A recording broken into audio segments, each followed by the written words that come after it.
ओमज्ञानतिमिरान्धस्य ज्ञानाञ्जनशलाकया चक्षुरुन्मिलितं येन तस्मै श्रीगुरवे नमः।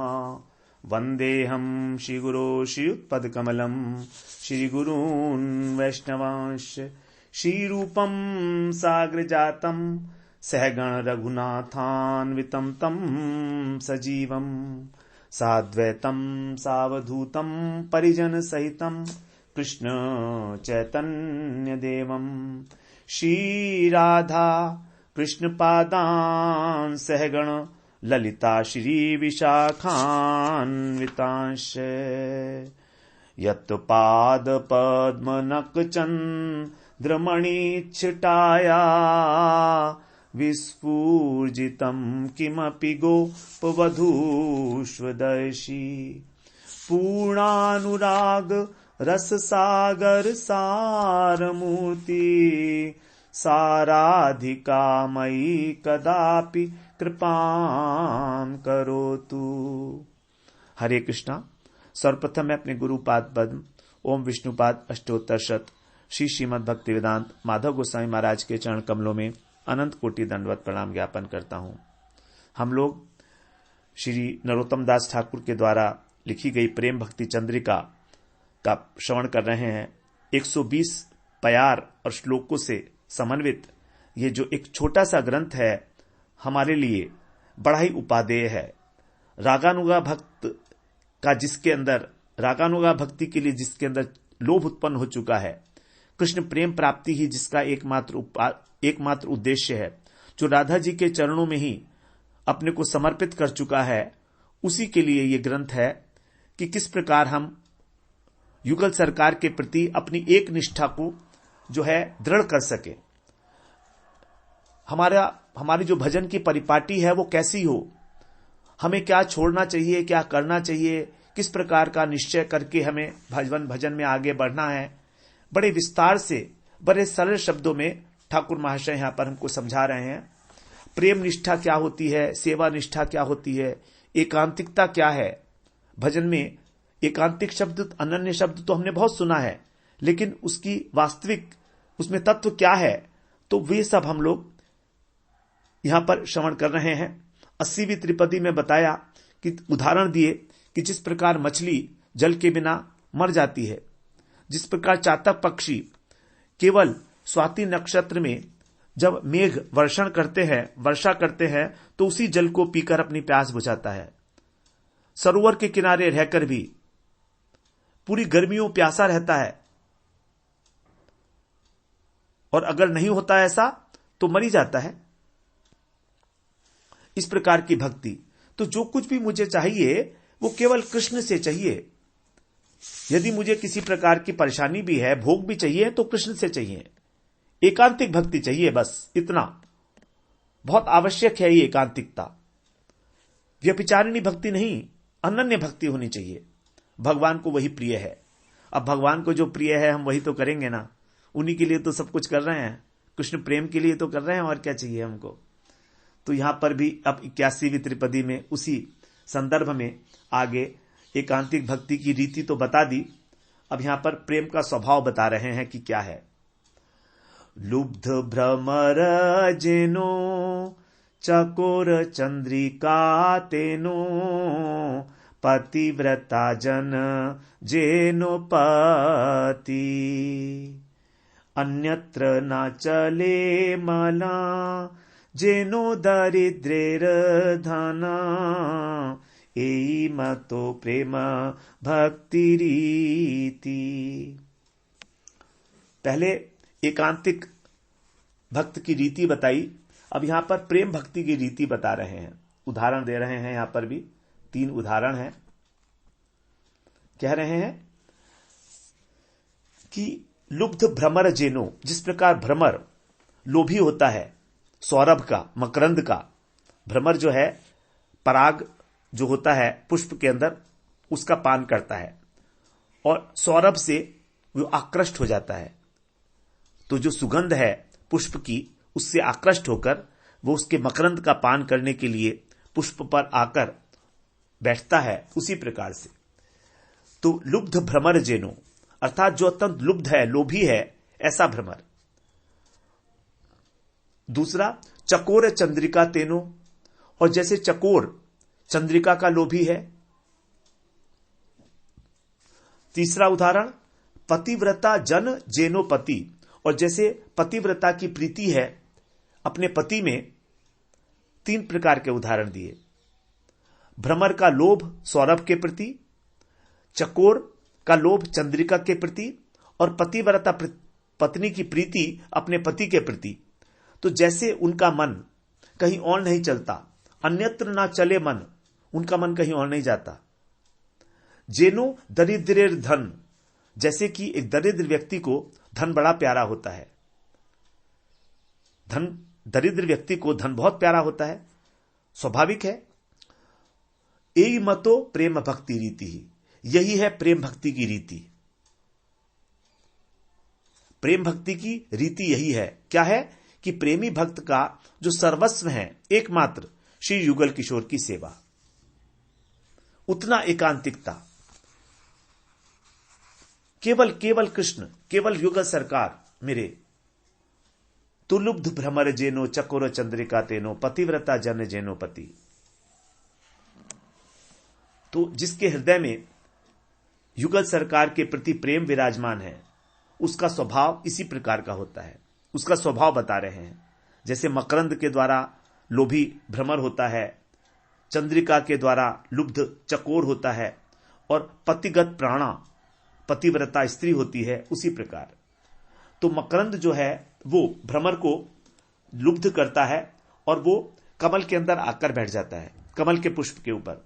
यहां तक कि रात्रि के समय जब कमल की पंखुड़ी बंद हो जाती हैं तो वो उसमें ही बैठा रहता है, उसी में बैठा रहता है, बाहर नहीं निकलता। इतना आसक्त है वो। उसको मालूम है कि अब कमल की पंखुड़ी बंद होने वाली है, दिन छिप गया है। तो जैसे ही सूर्य डूबता है कमल बंद हो जाता है, तो वो उसी के अंदर जो है बैठा रहता है। इतना प्रेम है उसको उस मकरंद से, और सोचता रहता है कि कब दिन होगा, कब मैं यहां से निकलूंगा। लेकिन वो निकल ही नहीं पाता। उसी बीच में कोई जानवर आता है और उस कमल को अपने मुंह में डाल लेता है, फेंक देता है उठाकर, उसको मर जाता है वो भ्रमर, वहीं का वहीं मर जाता है। कहां जिंदा रहेगा। तो इस प्रकार से, और जो भक्त है उसी प्रकार भक्त का जो मन है वो भी एक भ्रमर की भांति निरंतर राधा कृष्ण के चरणों के मकरंद के आस्वादन में ही लोभी बना रहता है। कब मुझे राधा कृष्ण की सेवा प्राप्त होगी। सेवा अभिलाष करे नरोत्तम दास। उस सेवा अभिलाषा के लिए भक्त का जो मन है, मन रूपी भ्रमर, वो निरंतर पिपासु रहता है कि किस प्रकार मुझे उनकी सेवा प्राप्त हो, क्या करूं, कैसे करूं, कहां जाऊं, कैसे मुझे मेरे प्राण धन मिलेंगे। कृष्ण ही है एकमात्र प्राण धन जिसके जीवन में। कृष्ण, राधा कृष्ण के बिना जीवन धारण करना ही मुश्किल हो जाता है। जीवन राधा कृष्ण के दर्शन के बिना। कहते हैं, एक भक्त कह रहे हैं, तुम बिन जीवन भावत जाही, जीवित कहो कौन विधि ताही। जीवन लाहु यही करुणा निधि, अटक रहे लोचन छवि माही। वारंग रंगे नयन हित झूमे, विषयन में ना कबहू जाही।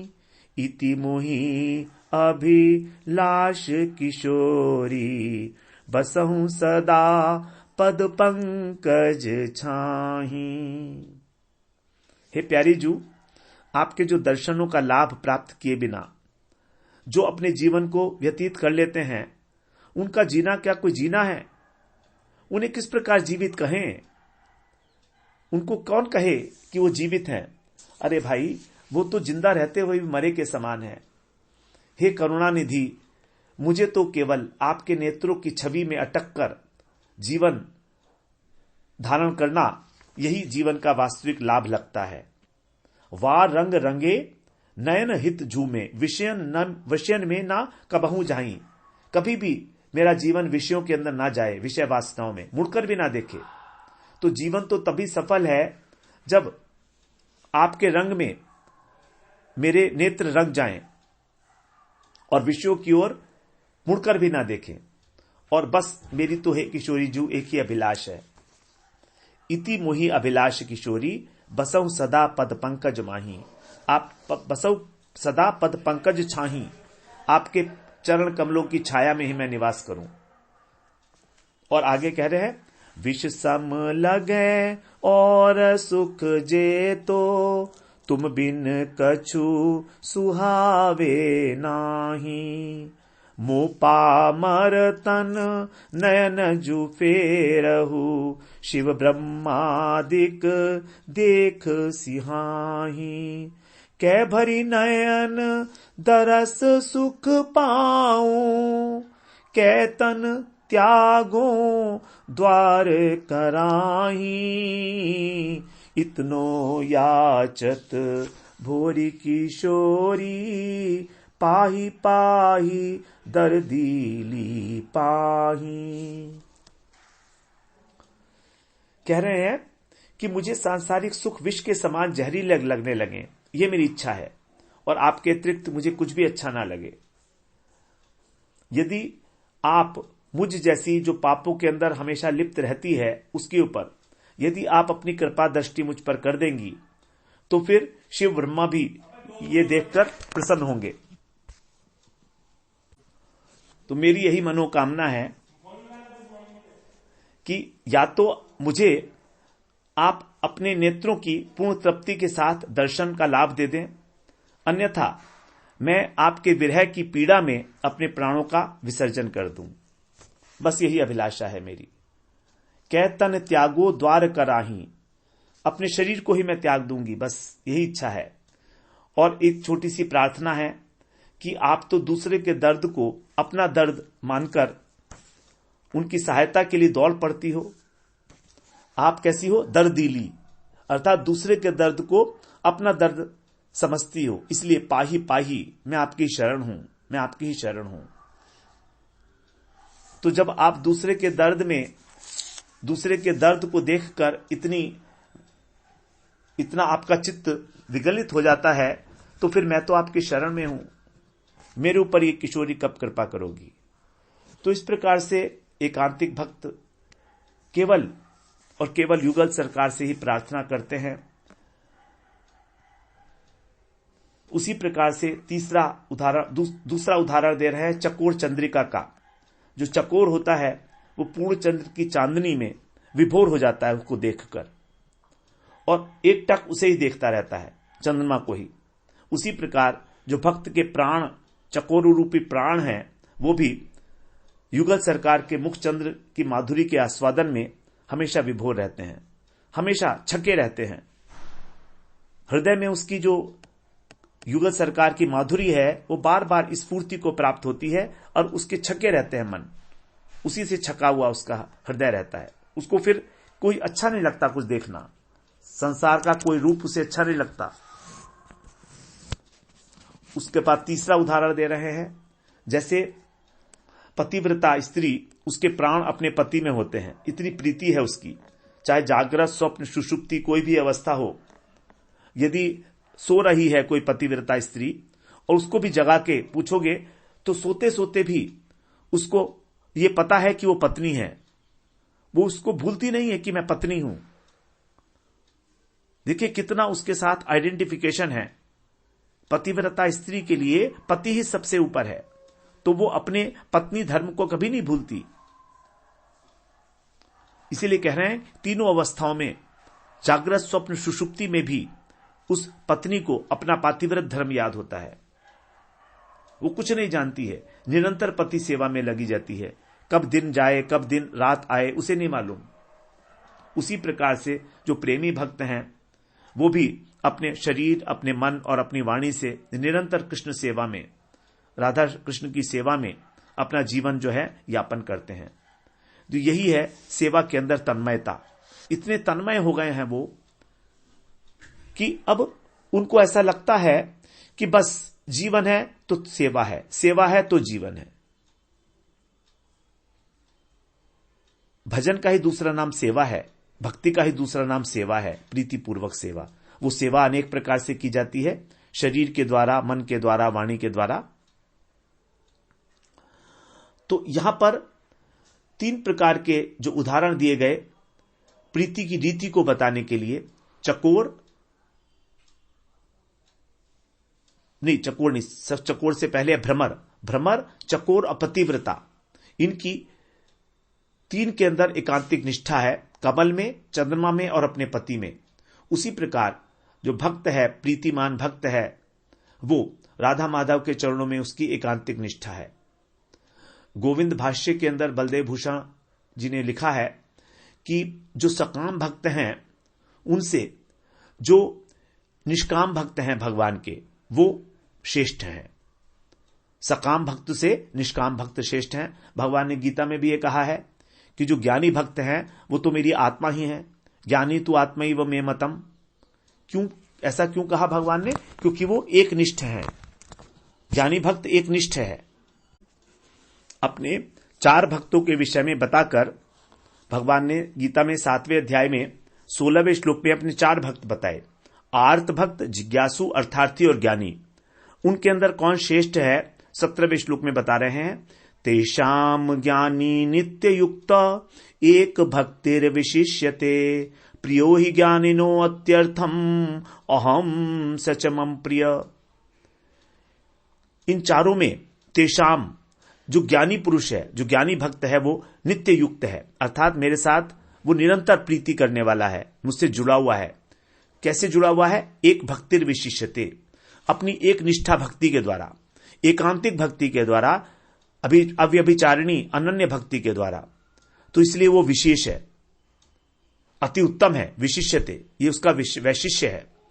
प्रियो ही ज्ञानिनो अत्यर्थम, इसीलिए जो मुझको जानता है ऐसा मेरा ज्ञानी भक्त, मैं उसे अत्यंत प्रिय हूं और वो मुझे अत्यंत प्रिय है। अत्यर्थम,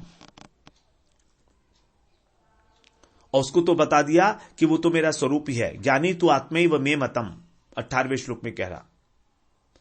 तो इस प्रकार से भगवान के जो एकांतिक भक्त हैं भगवान को अत्यधिक प्रिय हैं। तो सकाम भक्त से निष्काम ज्ञानी भक्त जो है भगवान को प्रिय है, जो भगवान की आराधना करते हैं, क्योंकि इनकी जो है परमार्थिक वस्तु के प्रति निष्ठा है। इनको किसी प्रकार के लौकिक और पारलौकिक सुख की आशा नहीं है, इच्छा नहीं है, ये कोई आकांक्षा नहीं करते। और ऐसे जो श्री हरि के, भगवान के एकांतिक भक्त हैं, उनके अंदर भी जो ब्रजेंद्र नंदन की उपासना करते हैं, किशोर कृष्ण की, वृंदावन के कृष्ण की किशोर अवस्था में, वो उनसे श्रेष्ठ हैं। इनके मन को जो नारायण है, वैकुंठ अधिपति, वो भी उनको जो है आकर्षित नहीं कर सकते। गोप कुमार जब वैकुंठ में गए थे बृहद भागवतामृतम में, तो वहां पर भी उनका मन नहीं लगा। वैकुंठ में जाकर नारायण के दर्शन करके भी वो अपने को अधूरा महसूस कर रहे हैं। इसीलिए फिर ऊपर के लोकों में उनकी गति होती है और वो बाद में कृष्ण को प्राप्त करते हैं गोलोक धाम में। तो जो भगवान के एकांतिक भक्त हैं, उनको केवल वही कृष्ण का जो स्वरूप है उनके हृदय में बैठा हुआ, जिससे उन्हें प्रीति है, उसी को प्राप्त करना है। और ऐसे राधा माधव के जो निष्ठावान, जो कृष्ण के भक्त हैं, उनसे भी श्रेष्ठ जो हैं, वो जो है युगल सरकार की जो उपासना करते हैं। क्योंकि राधा रानी के बिना जो कृष्ण हैं वो भी इनको भाते नहीं। इनको कृष्ण इसलिए प्रिय हैं क्योंकि राधा रानी के प्रियतम हैं। इनकी निष्ठा जो है राधा रानी के प्रति है। तो जैसे हम लोगों ने श्रवण किया सखियों के विषय में, राधा स्नेहाधिका जो मंजरियां हैं, यही इनकी जो है इष्ट हैं, रूप मंजरी, लवंग मंजरी, गुण मंजरी, रति मंजरी इत्यादि। तो इसीलिए कहा गया था कि इन्हीं का हमको जो है ध्यान करना है, इन्हीं का हमें अनुगत्य करना है, क्योंकि यही हमको सेवा की परिपाटी सिखाती है। तो रागानुगा भक्ति के अंदर ऐसे जो रागात्मिक जन है, उन्हीं के अनुगत्य में हमें भजन करना है। अब ये एकांतिक भक्त भी जो हैं 2 प्रकार के बताए गए हैं। जी गोस्वामी ने बताया है, जात प्रीति और अजात प्रीति। जात प्रीति मतलब जिनकी प्रीति जो है स्वाभाविक है कृष्ण में, जात प्रीति और अजात प्रीति। और अजात प्रीति मतलब जो साधन कर रहे हैं, जो साधक हैं। और जात प्रीति जो है वो 3 प्रकार के बताए गए हैं। फिर देखिए, बड़ा विशेष है ये जो संदर्भ है हमारे जीव गोस्वामी के द्वारा, वही इतनी सारी विशेषताओं के साथ हमको ये बताते हैं कि भक्त भी, एकांतिक भक्त भी कितने प्रकार के हैं, एकांतिकता भी कैसी कितने प्रकार की हो सकती है, ये सब जानना आवश्यक है। तो जात प्रीति और अजात प्रीति। जात प्रीति के अंदर फिर 3 प्रकार के। नंबर 1, जो शांत भक्त हैं भगवान के, जिनकी भगवान में बड़ी निष्ठा है, वो भगवान का अनुभव करना चाहते हैं, तो केवल वो भगवान के अनुभव मात्र के अंदर उनकी निष्ठा है, इसलिए उनको कहा गया वो शांत भक्त हैं।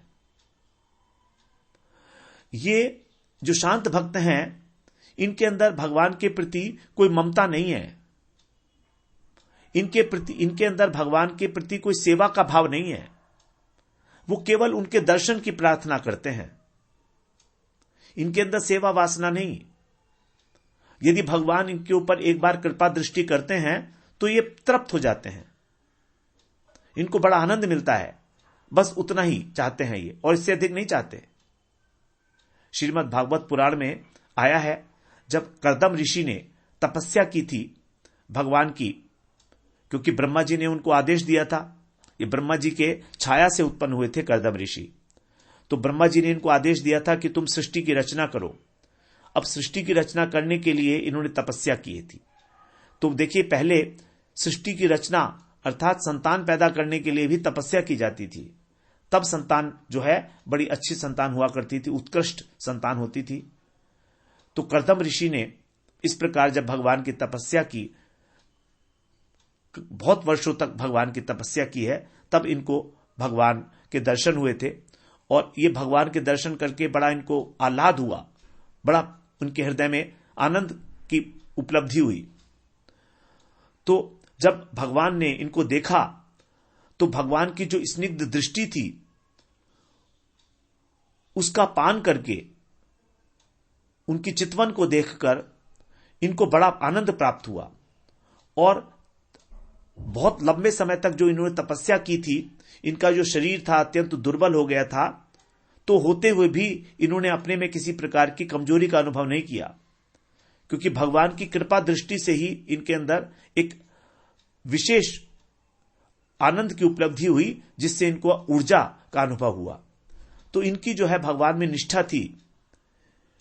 ये जो है ऐसा नहीं चाहते थे कि भगवान हमेशा हमें दर्शन दें या हम इनकी सेवा करें। भगवान ने इनको वरदान दिया, क्योंकि इनकी इच्छा थी कि संतान प्राप्त करनी है तो विवाह होना पड़ेगा।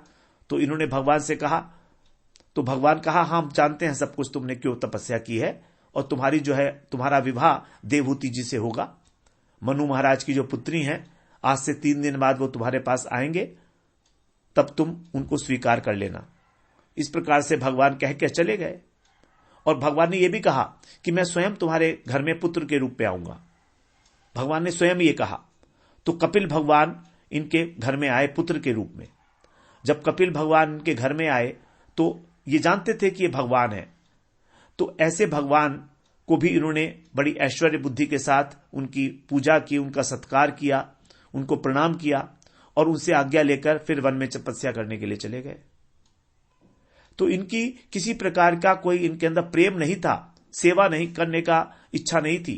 तो तो इन भक्तों को कहा जाता है शांत भक्त। केवल भगवान का दर्शन करना चाहते हैं, ये अनुभव करना चाहते हैं, ये जात प्रीति भक्त है। दूसरे हैं जो भगवान के दर्शन के समय उनकी सेवा करना चाहते हैं, तो ये है अपने को जो पार्षद अनुभव करते हैं, विशेष अभिमानी है इनके अंदर। तो ये भगवान से जो है प्रार्थना करते हैं कि उनको भगवान अपना सामीप्य प्रदान करें। तो जो वैकुंठीय मुक्ति है, 4 प्रकार की वैकुंठीय मुक्ति होती है, सामीप्य, सालोक्य, सृष्टि और सारूप्य। सामीप्य का मतलब है भगवान के साथ समीपता। सालोक्य का मतलब है वैकुंठ धाम की प्राप्ति। सालोक्य, उनको भी वैकुंठ धाम प्राप्त हो गया भगवान के समान। सारूप्य का मतलब है उनको रूप प्राप्त हो गया भगवान के समान। और सृष्टि का मतलब है उनको ऐश्वर्य प्राप्त हुआ। तो यहां पर जो सामीप्य है उसके अंदर प्रेम सेवा उत्तरा भक्ति है वो, अर्थात वहां पर सेवा है, भगवान की सेवा। क्योंकि जब समीपता होगी तभी तो सेवा होगी ना। तो इस प्रकार से ये जो परिकर हैं, ये सामीप्य मुक्ति की इच्छा करते हैं। इनकी जो प्रार्थना होती है वो इनके प्रेम को बढ़ाने वाली होती है और उस प्रेम से प्रेम को प्राप्त करके सेवा करने की होती है। इसीलिए इसको जो है गलत नहीं माना गया है। यह भी एक प्रकार से भूषण है, दूषण नहीं है इनकी प्रार्थना, क्योंकि ये भगवान के प्रति दास्य भाव और सख्य भाव की प्रीति को लेकर अत्यंत उत्कंठित रहते हैं। इनके मन में चाह होती है कि भगवान के साथ हम या तो उनकी दास्य भाव से सेवा करें या सख्य भाव से। तो अपने अपने भाव के अनुसार ये सेवाभिलाष के लिए उत्कंठित रहते हैं। और कभी कभी ऐसा भी लगता है इनको कि हमको भगवान की सेवा नहीं मिलेगी, कहीं हमारी प्रीति जो है कम ना हो जाए भगवान के प्रति। तो इसलिए ये लोग दीनता से भरकर प्रार्थना भी करते हैं। तो इनकी जो प्रार्थना है वो भी ठीक है, प्रेम प्राप्ति के लिए, सेवा प्राप्ति के लिए प्रार्थना करना। तीसरा है जात प्रीति में जो परिकर हैं भगवान के साक्षात, जैसे गरुड़ है, विश्वक्सेन है इत्यादि, ये सब परिकर हैं भगवान के। तो ये एकांतिक भक्त हैं। फिर आता है अजात प्रीति भक्त। अजात प्रीति भक्त जो हैं वो जिनके अंदर प्रीति नहीं है, प्रीति शून्य है, लेकिन वो भगवान के सामीप्य प्राप्त करना चाहते हैं और इस संसार से मोक्ष प्राप्त करना चाहते हैं, लेकिन प्रीति नहीं है। अजात प्रीति, इनके अंदर प्रीति की उत्पत्ति नहीं है, कृष्ण से प्रेम नहीं है, लेकिन ये सामीप्य चाहते हैं और मोक्ष भी चाहते हैं। तो इस प्रकार की जो एकांतिकता है वो ठीक नहीं है। ये वाले जो भक्त हैं ये एकांतिक भक्त नहीं कहलाए जा सकते, ये जात प्रीति हैं। तो जो प्रीति शून्य प्रार्थना है वो स्वीकार नहीं है एकांतिक भक्तों को। इसलिए कह रहे हैं अन्यत्र ना चले मन, कि मेरा मन कहीं और ना चला जाए। जिस प्रकार से एक दरिद्र अपने धन को बड़ा समेट के रखता है, अथवा अगर उसकी कोई लॉटरी लग जाए तो बड़ा उत्कंठित हो जाता है, तो हमारा जो धन है वो भगवान है, कृष्ण प्रेम ही हमारा धन है। यदि हमने इस प्रेम धन को अपने हृदय में संजो कर संभाल कर नहीं रखा तो ये जो है तिरोहित भी हो जाता है, ये प्रेम जो है बड़ी जल्दी भाग भी जाता है। ऐसा भी कहा गया है कि अपनी भक्ति को हमेशा ही बड़ा छिपा कर रखना चाहिए, कभी किसी को बताने का नहीं है कि हमें क्या अनुभव है। यदि बताएंगे, मुख अगर हमने खोला तो वहीं से प्रेम निकल के बाहर निकल जाता है, भाग जाता है। जो प्रेम है वो इस प्रकार इतना एकांतिक है, इतना सूक्ष्म है कि उसको हमेशा हमें छिपाकर अपने हृदय में रखना चाहिए। जैसे दरिद्र व्यक्ति अपने धन की देखभाल करता है, कई तालों के अंदर उसको छुपाकर रखता है, उसी प्रकार जो भक्त के हृदय में कृष्ण प्रेम का उदय हुआ है अथवा उसकी एक आभास मात्र भी अगर है, तो उसको मीडिया में ना उछालें, उसको गाते ना फिरें, उसको दिखाएं ना, पब्लिक में ना घोषित करें कि मैं बड़ा प्रेमी हो गया हूं। क्योंकि प्रेम का यह स्वभाव है कि यदि प्रेम को प्रकट किया जाएगा तो प्रेम नष्ट हो जाता है। यह प्रेम का स्वभाव है, उसमें भक्त की कोई गलती नहीं है, लेकिन उस भक्त को प्रेम के स्वभाव को जानना चाहिए, क्योंकि जो प्रेम है यह बहुत बड़ा धन है। भक्त के पास और है क्या? एक ही तो धन है, कृष्ण प्रेम। उसी प्रेम को प्राप्त करना चाहता है, किसी भी प्रकार से सब कुछ छोड़कर आता है इसी प्रेम को प्राप्त करने के लिए। तो कह रहे हैं यही मतो प्रेम भक्ति रीति। भैया देखो, ठाकुर महाशय बोलते हैं कि यही भक्ति की रीति है, प्रेम भक्ति की। इस बात को समझ लेना है, एकांतिकता को धारण करके और बड़े संभाल कर उसको रखना है, धन की भांति जैसे एक दरिद्र व्यक्ति रखता है।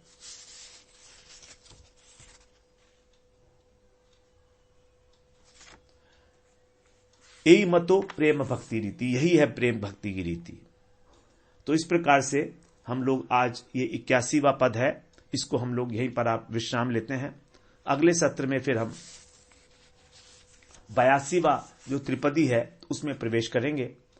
वांछा कल्पतरुभ्यश्च कृपा सिंधुभ्य एव च पतितानां पावनेभ्यो वैष्णवेभ्यो नमो नमः।